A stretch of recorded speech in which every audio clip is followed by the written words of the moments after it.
Bien, amados hermanos, feliz día del Señor.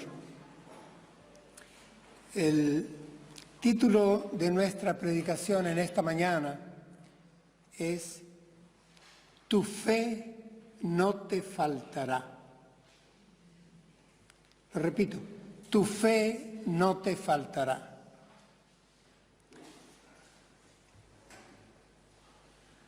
El pasaje que voy a leer para ustedes y que servirá de base texto para la disertación es Lucas capítulo 22, versículos 31 y 32. Voy a leerlo en Reina Valera 60. Dice así la palabra de Dios. Dijo también el Señor: Simón, Simón, he aquí Satanás os ha pedido para zarandearos como a trigo, pero yo he rogado por ti que tu fe no falte, y tú, una vez vuelto, confirma a tus hermanos. Hasta ahí el texto. Hermanos, este es un pasaje histórico, bien conocido. Lo ubicamos en la última noche que el Señor Jesús pasó con el grupo apostólico, allá en el aposento alto. Faltaban pocas horas para que el Señor fuera entregado en manos de pecadores, como Él había advertido a sus íntimos. Iba a ser apresado esa noche y comenzaría su sufrimiento, el escarnio, la tortura y la muerte. En medio de ese ambiente, en el cenáculo, se respiraba cierta tristeza. El Señor Jesús lo dijo y está registrado: mi alma está muy triste. En Dios habla hoy, dice, con una tristeza mortal. Reina Valera dice, triste hasta la muerte. Era esa tristeza propia del sufrimiento que se hacía presente y de la noche en que el mal habría de prevalecer. Este pasaje, sin embargo, en donde el Señor Jesús se dirige a uno de sus apóstoles, a Simón Pedro, escasamente lo aplicamos a nosotros. Yo diría que es un pasaje muy de Pedro. Y en realidad el Señor Jesús está con sus 12, cuando el Señor aquí dice, Simón, Simón, he aquí Satanás os ha pedido para zarandearos como a trigo. En el hebreo está en plural. Es decir, os ha pedido a todos para zarandearos como a trigo. Sin embargo, el uso del texto lo endosa casi con exclusividad, como si el mensaje fuera dirigido exclusivamente a Pedro, el apóstol Pedro. Y también yo he notado que a través de los años nosotros hemos dejado esto como una lección histórica que valió, tuvo lugar y aconteció para con Simón Pedro. Y lo asociamos inmediatamente y correctamente, pero solemos dejarlo allí, al triple evento de negación de Pedro esa noche, al canto del gallo anunciado por el Señor, y esa traición, esa negación, se la dejamos al apóstol impetuoso que se atrevió a seguir a Jesús esa noche por trecho peligroso, altamente riesgoso. Y entonces nos desmarcamos de la experiencia que narra el pasaje. Yo no creo que estamos haciendo lo correcto si así hacemos. Quiero solamente también, en otra oportunidad lo trataré, advertir que no comparto la opinión de quienes interpretan que en este pasaje, en esta noche, es que se lleva a cabo la conversión del apóstol Pedro. No lo comparto en absoluto. En otra oportunidad tendré que dedicarle tiempo a ello. Lo que yo sí encuentro muy evidente es que este pasaje resalta la posibilidad de que la fe de un grupo de discípulos, la fe de ese equipo apostólico, la fe de esos hijos de Dios, la fe de la Iglesia de Jesucristo pudiera enfrentar una situación donde se haga presente el temor, donde se haga presente la duda, donde se haga presente una experiencia dolorosa, traumática, hasta el extremo del pecado mismo, una situación en que sea necesario el arrepentimiento y las lágrimas amargas, una situación en que haya derrota, una situación de tristeza espesa. Y sin embargo, estar presente la fe. Esto sí lo encuentro en el pasaje y este será el centro del pasaje. Recordemos, cuando pensemos en Simón Pedro y lo visualicemos en nuestra mente negando al Señor, diciendo que no lo conoce, pero recordemos que este mismo Simón Pedro es a quien debemos aquellas preciosas palabras: Señor, ¿a quién iremos? Solo tú tienes palabras de vida eterna. Es este mismo Simón Pedro quien, por revelación del Espíritu Santo de Dios, le dice: tú eres el Cristo, el Hijo del Dios viviente.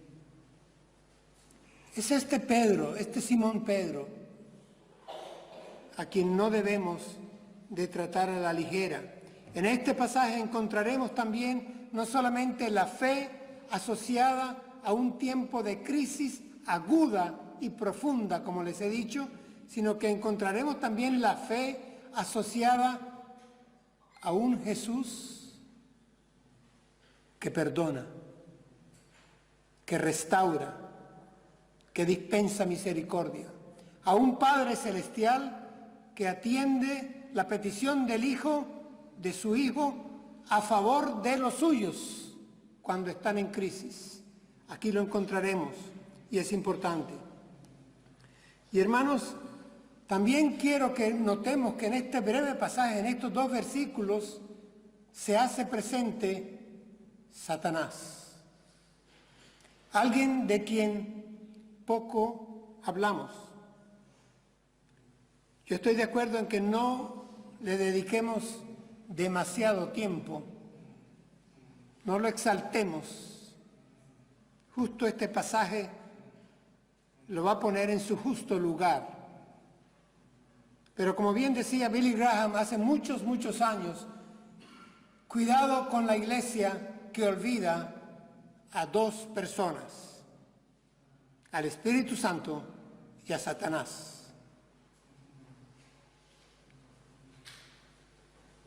Nosotros lo llamamos el maligno, así lo llamó el Señor, pero Él también lo llamó Satanás, Él también lo llamó diablo, el enemigo, lo llama la Escritura, el acusador, tiene varios calificativos, varios nombres: lucero de la mañana, Luzbel.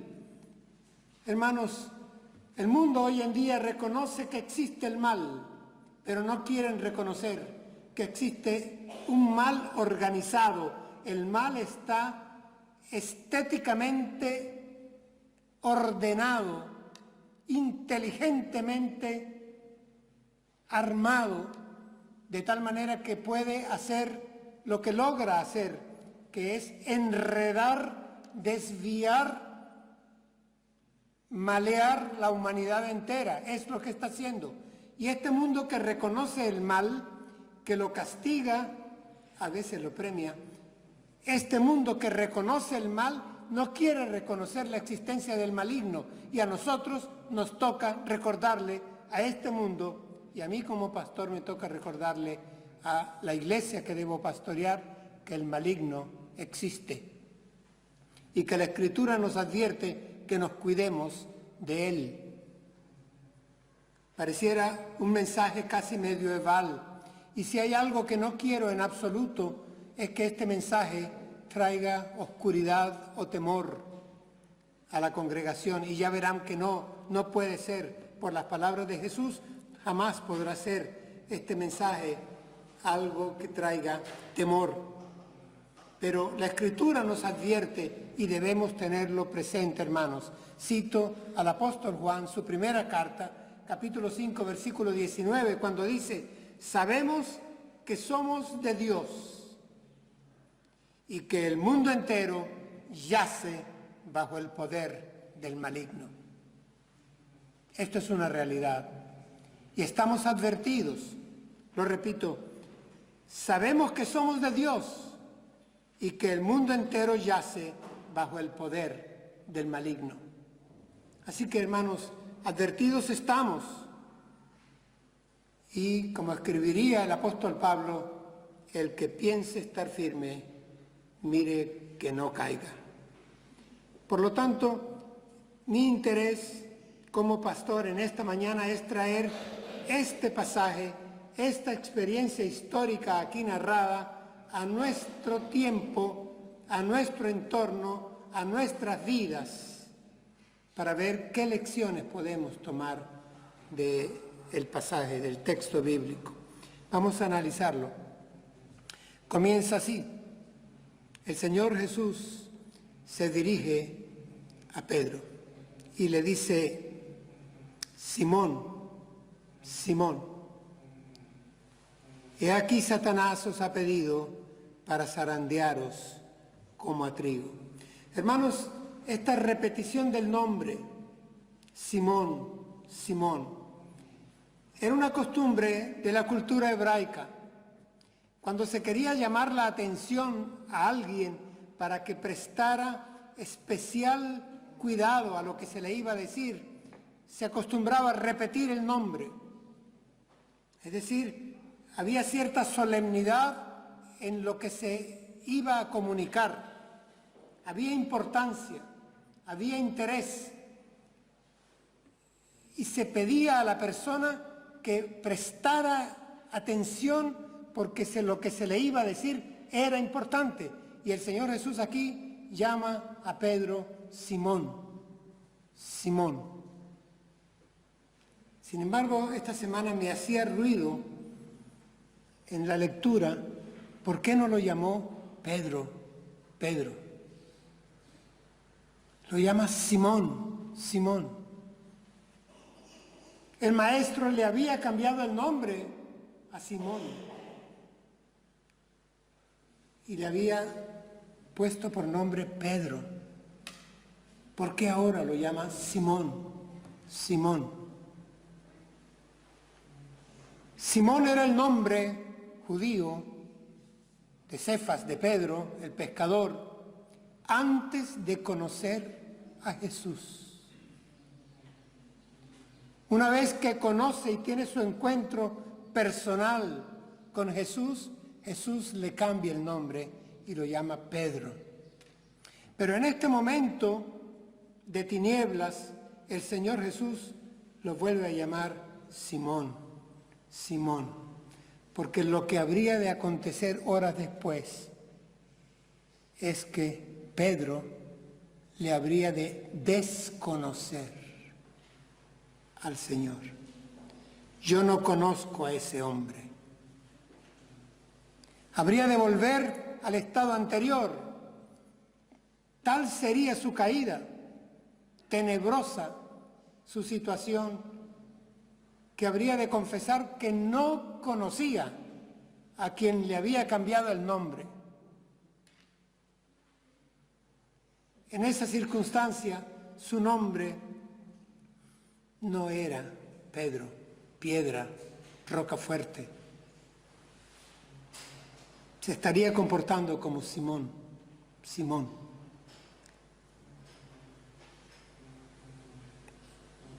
Y al leer el texto, también tuve cierto problema. Se lo confieso, este es uno de los sermones de texto más breve que me ha llevado a reflexión y a silencio y a oración en grado especial. Aquí dice, Satanás os ha pedido. Hermanos, no podemos tomar esta frase de manera literal. Satanás no está pidiendo a Dios. Este no es el libro de Job. La hermenéutica es distinta.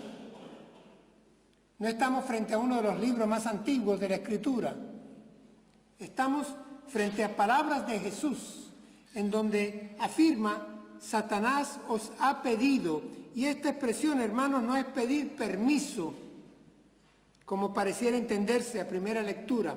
Aquí lo que está afirmando el Señor es que Satanás está subordinado a la soberanía de Dios. Satanás está en continua subordinación a la voluntad suprema de Dios. El que es soberano es Dios. Primera lección importantísima, hermanos, Satanás no es soberano. Su acción es limitada, continua, ¿sí? A veces hasta inesperada, y puede ser muy fuerte, fuerte tanto que la expresión, el Señor la compara con zarandear, no un árbol, zarandear una simple espiga de trigo. Sí, hermanos, debemos cuidarnos porque Satanás puede zarandearnos a cualquiera de nosotros, a mí el primero, como a una simple espiga de trigo. Sí puede hacerlo. Afortunadamente el pasaje no termina ahí. Pero que quede claro, Satanás no está pidiendo permiso. Satanás está activo, pero subordinado. No puede hacer lo que le plazca, solo lo que Dios le permita hacer. Y de eso trata el sermón. Esta frase del Señor es un aviso. Miren, dice, Simón, Simón, he aquí Satanás os ha pedido para zarandearos como a trigo. A todos ustedes, a todo el grupo, a todo el equipo, a toda la iglesia. Satanás tiene el permiso, si quieren llamarlo a ustedes así entre comillas, es decir, Satanás es capaz de zarandearos como a trigo. Y les voy a decir algo que me preocupó, y es que a pesar del anuncio, del aviso, de la advertencia de Jesús, no fue suficiente el aviso. Y nosotros estamos advertidos, pero pareciera que el aviso no es suficiente. Hay un pasaje en la Escritura, en el Nuevo Testamento, se nos dice, Él anda como león rugiente, buscando a quien devorar. Estamos advertidos, pero no basta con el anuncio. Este caso es evidente. Yo creo que aquel refrán de guerra avisada no mata soldado, aquí falla. Estamos avisados y sin embargo caemos. Y me levantaba otra pregunta en la semana: ¿por qué Dios permite a Satanás actuar? La primera respuesta que sale de este pasaje es que Dios permite a Satanás actuar para forjar el carácter de Jesucristo en nosotros, para poner nuestra fe a prueba, para templarnos como pasándonos por fuego, para que la experiencia redunde, ya dice el apóstol, para que la paciencia sea completa, para que alcance su total propósito en vosotros. Vamos, el Padre tomó al Hijo y a través del Espíritu Santo lo llevó al desierto para ser tentado por el maligno. El Señor podría decir: he sido tentado en todo. Su resultado siempre fue victoria, sin pecado. Pero por eso Él es ahora sumo sacerdote y puede comprendernos en todas nuestras necesidades, porque Él, al igual que nosotros, fue tentado. Y comprende cuando nosotros somos tentados. Tribulaciones, pruebas, problemas, dolores, dudas. Hermano, esto es natural que ocurra en nosotros. En más de una oportunidad les he dicho: dudar, flaquear, llorar, caer, fallar, es propio de los hijos de Dios. Tenemos este tesoro en vasos de barro, dice la Escritura.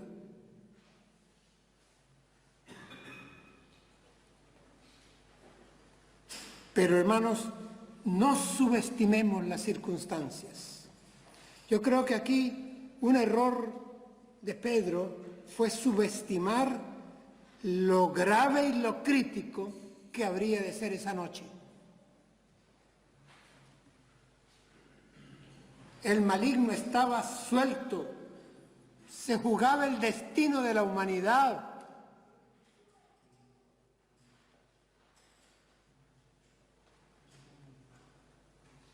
Un consejo para nosotros: no nos expongamos a extremos. Ayer escribí esto: no nos calentemos junto a la hoguera de los que desprecian a Cristo. Pedro siguió al Señor hasta el final, de cerca, no tan cerca, pero llegó hasta poderlo ver en el momento del juicio, y había frío, y se calentó en la hoguera junto a la soldadesca y los que hacían esa noche fiesta. Y ahí se calentaba en ese fuego. Y ahí llega una mujer y le dice: tú también eres. ¿Tú conoces a este hombre? ¿Eres Galileo?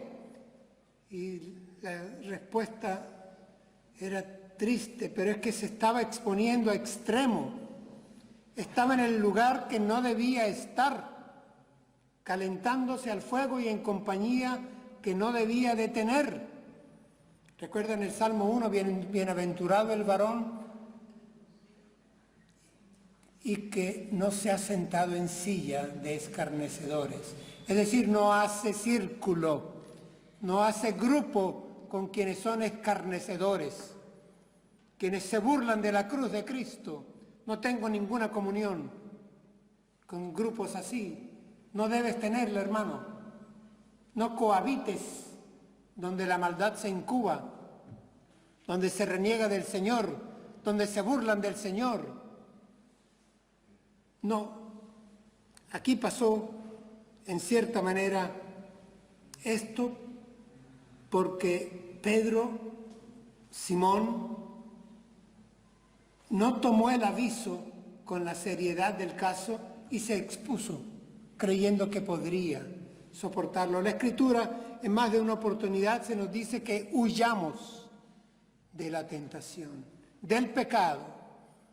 Hay peleas que es mejor no librar porque arriesgamos mucho.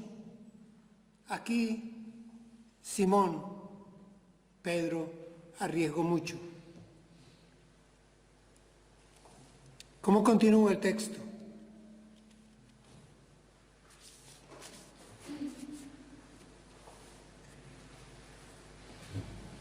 Siempre me regocijo, y ustedes algunos me recordarán, porque lo digo con frecuencia, cómo me gusta cuando en la frase hay un pero. Satanás os ha pedido para zarandearos como a trigo, pero. Aquí hay un pero, y este pero lo pone el Señor. Pero yo he rogado por ti que tu fe no falte. Este es el centro del sermón. Yo he rogado por ti que tu fe no falte. Hermanos, ¿a quién rogaba Jesús? Al Padre. ¿Por quién rogaba Jesús? Por ti, por mí. Esto no se puede quedar en aquella noche de Pascua en Jerusalén. Esto vale para hoy. Esto tiene lección para hoy. El Señor Jesús ruega por ti, por mí, para que nuestra fe no falte. Es interesante, hermanos, noten que Él no está rogando para impedir la prueba. No dice, yo he rogado por ti para que no seas zarandeado. No, no lo dice. No dice, yo he rogado por ti para que no pases por esta tentación. No lo dice. No dice, yo he rogado por ti para evitar este trance pedagógico. No. Ni siquiera dice, yo he rogado por ti para que no caigas en pecado. Ni siquiera esto.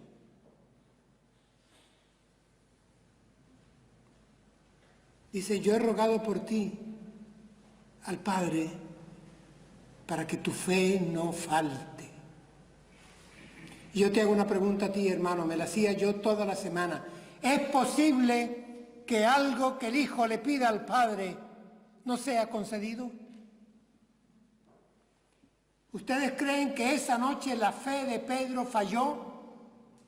¿Faltó? ¿Se extinguió? ¿Cesó? ¿Dejó de ser? No. Imposible, porque quien rogó por él fue nada menos que Jesús, el Cristo, el Hijo de Dios, y rogó al Padre Celestial. Intercedió por Simón, para que su fe no faltara, para que su fe se mantuviera en medio del lodo, en medio de la negación, en medio de la vergüenza. Ahí se mantuviera todavía la fe. Este es el centro del sermón. En griego dice, yo he rogado por ti que tu fe no se eclipse. El vocablo es ekleipo. Que tu fe no se eclipse. Hermanos, esa noche falló el valor de Pedro, falló el coraje de Pedro, falló la honestidad de Pedro, fallaron muchas cosas de Pedro, de Simón, fallaron, pero su fe no faltó. Es imposible que hubiera faltado. En medio de la prueba, de la tentación, de la noche, de la oscuridad, de la vergüenza, de las lágrimas, del arrepentimiento, en medio de esa crisis aguda, su fe no faltó. Y su fe no faltó porque su Señor, el Señor Jesús, intercedió por él. Y aquí va mi pregunta. ¿No intercede el Señor Jesús hoy por ti y por mí.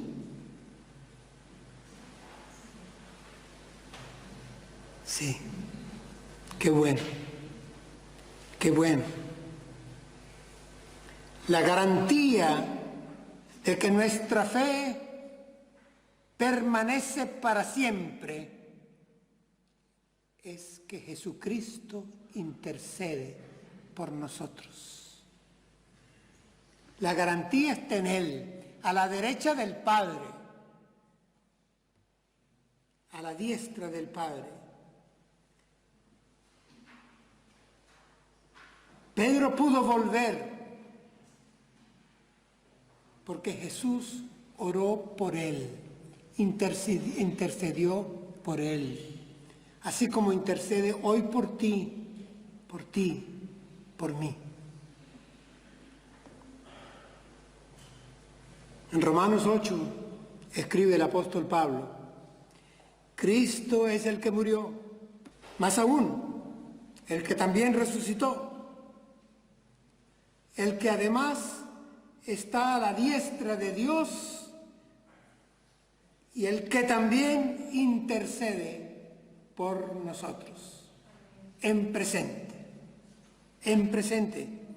Lo repito, Cristo es el que murió, más aún, el que también resucitó, el que además está a la diestra de Dios, el que también intercede por nosotros.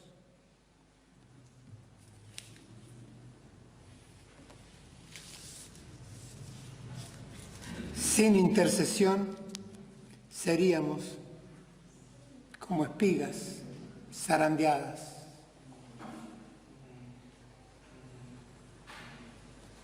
Hay un texto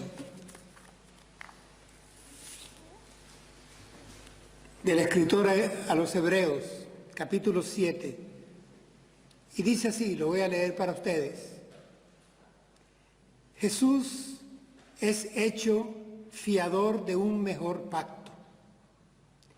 Y los otros sacerdotes llegaron a ser muchos debido a que por la muerte no podían continuar.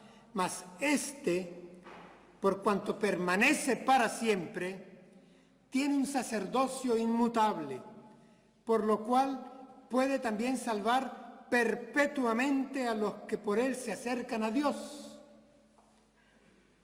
viviendo siempre para interceder por ellos. Hermanos, el Señor Jesús resucitó y está a la diestra del Padre, viviendo para siempre. ¿Por qué? Motivo de su vida a la diestra del Padre. Aquí dice, viviendo siempre para interceder por ti y por mí. ¿Habíamos pensado en esto?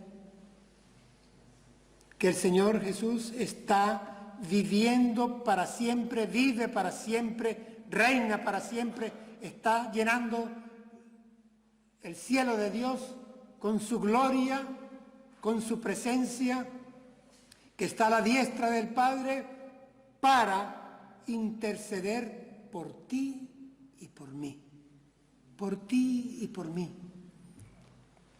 Hermanos, este es un intercesor único, eficaz. Este pasaje, que comenzó en oscuridad, ya les decía, va hacia más luz todavía, hermanos. Me recordó el Salmo 35 y lo escribí esta mañana, cuando el salmista escribe, por la noche durará el lloro y a la mañana vendrá la alegría. ¿Cómo termina el texto que hemos leído? El Señor Jesús le dice a Pedro, y tú, una vez vuelto, confirma a tus hermanos. Esto es increíble. No le dice, y tú cuando vuelvas, no se te ocurra levantar la voz, Y tú cuando vuelvas quedarás en penitencia por tantos meses. Y tú cuando vuelvas tendrás que sentarte en las bancas de atrás. Y tú cuando vuelvas a ver si mereces nuestro saludo. Y tú cuando vengas y vuelvas a ver si te ganas la confianza del resto de los apóstoles. Y tú cuando vuelvas a ver qué, a ver qué, a ver qué. Y tú cuando vuelvas. Y tú cuando vuelvas. Me hizo recordar aquel sermón, tu hermano ha vuelto. Hagamos fiesta. Y tú cuando vuelvas, dice aquí el Señor, y tú una vez vuelto, confirma a tus hermanos. Has tenido una experiencia difícil, dolorosa. Has pasado por una crisis, por tribulación, por pruebas. Has llegado a caer. ¿Recuerdan a aquel muchacho rodeado de cerdos, alimentando puercos? No tenía nada. Y cuando volvió, la recepción en casa, ¿cuál fue? Y tú cuando vuelvas, y ahora tú cuando vuelvas de negarme 3 veces. Cuando vuelvas, después de haber llorado amargamente, cuando vuelvas arrepentido, confirma a tus hermanos. Hermanos, pasaron tan solo 50 días. Y esto no es para hacer numerología ni anotarlo en los estatutos de disciplina en una iglesia. 50 días después, este mismo hombre que había negado al Señor 3 veces en una noche ante una sirvienta, ante un hombre cualquiera, al lado de una hoguera, este mismo hombre es el que abre las puertas, toma valor, predica en el nombre de Jesús el arrepentimiento en toda Jerusalén frente a las autoridades y se convierte en miles para pasar a ser hijos de Dios, discípulos de Cristo. Es el mismo Simón Pedro. Es el que confirma a sus hermanos. Y tú cuando vuelvas, porque hermanos, hay camino de vuelta a casa, porque nosotros tenemos un Padre misericordioso, un Padre amante, un Padre que sabe perdonar, un Padre que abre los brazos, que sale al camino a ver cuándo llega, cuándo regresa su Hijo. Y esto me refiero a ti y a ti, a ti que eres anciano, a ti que eres diácono, a ti que tocas un instrumento, a ti que eres fiel en la iglesia, a ti que nunca fallas, o también al que falla y al que pareciera que solo juega banco, al que estaba en bajo perfil. Es para cada uno de nosotros. Todos somos hijos de Dios, los que estamos bajo el manto del Espíritu Santo de Dios y de su gracia. Es para todos nosotros, hermanos, para todos nosotros. Hay camino de vuelta, hay camino de regreso, hay camino de restauración, de reencuentro personal con ese Jesucristo amante, que habrá de caminar junto a Pedro a la orilla de la playa del mar de Galilea. ¿Recuerdan, verdad? ¿Cómo termina el Evangelio? Caminando Pedro junto al Señor. Y el Señor no lo reprende, no lo regaña, no le reprocha, no lo hunde. Le dice: Pedro, ¿me amas? ¿Me amas? ¿Me amas? Pues entonces trabaja, confirma a tus hermanos, apacienta a mis ovejas. Vuelve, hermanos, este es el mensaje de hoy. Tu fe no te faltará. Nunca, porque tu fe depende de la intercesión del Hijo de Dios a la derecha del Padre. Tu fe nunca te abandonará, no importa lo que te prediquen en otro lugar. Según la palabra de Dios, tu fe no te faltará, porque Jesús pide por tu fe que tu fe no falte. Fallarás, yo fallo, pero mi fe no me abandona, porque Jesús intercede por mí a la derecha del Padre. Es por eso, hermanos, nuestra garantía es esa: Jesucristo intercede por ti. Jesucristo intercede por mí. Y nuestra fe nunca nos faltará. Y por la fe somos salvos. ¿Damos gracias al Señor? Demos gracias al Señor.